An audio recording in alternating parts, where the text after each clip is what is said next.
कल्पना कीजिए, एक ऐसी नगरी की जो सोने और मणियों से बनी थी। एक ऐसा शहर जिसे स्वयं देवताओं के वास्तुकार ने बसाया था। एक ऐसा राज्य जहाँ के राजा स्वयं भगवान श्री कृष्ण थे। सदियों तक हम इसे महाभारत की एक कहानी मानते रहे।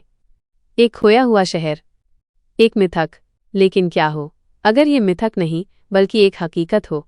एक ऐसी हकीकत जो आज 5000 साल बाद भारत के पश्चिमी तट पर समुद्र की गहराइयों से बाहर आ रही है। महाभारत के अनुसार अपने मामा कंस का वध करने के बाद भगवान कृष्ण ने एक नई राजधानी बनाने का फैसला किया। उन्होंने समुद्रदेव से भूमि का एक टुकड़ा मांगा और उस पर विश्वकर्मा की मदद से एक अभेद्य और भव्य शहर का निर्माण किया। द्वारका, शास्त्रों में इसे स्वर्ण नगरी कहा गया है। इसके 9 लाख शाही महल थे जो सोने, चांदी और रत्नों से जड़े थे। इसकी सड़कें चौड़ी थीं और इसमें सुंदर बगीचे और झीलें थीं। ये उस समय की सबसे उन्नत और सुरक्षित नगरी थी। लेकिन हर चमकती चीज का अंत होता है।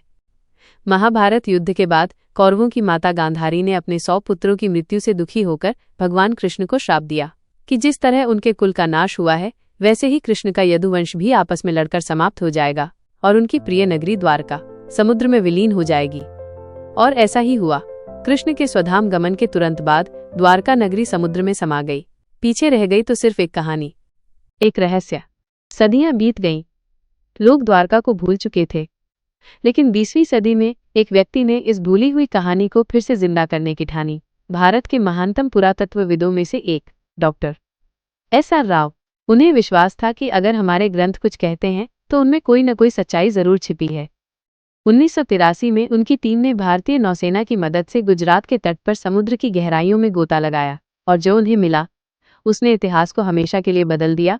एक के बाद एक ऐसे सबूत मिले जो सीधे महाभारत की द्वारका की ओर इशारा कर रहे थे। समुद्र के तल पर मीलों तक फैली हुई पत्थर की विशाल दीवारें और किलेबंदी मिली। इन पत्थरों की कटाई और उन्हें जोड़ने का तरीका इतना सटीक था कि ये किसी प्राकृतिक संरचना का हिस्सा नहीं हो सकता था। यह एक मानव निर्मित सुनियोजित शहर का ढांचा था। उन्हें एक विशाल बंदरगाह के अवशेष मिले, साथ ही सैकड़ों पत्थर के लंगर भी मिले।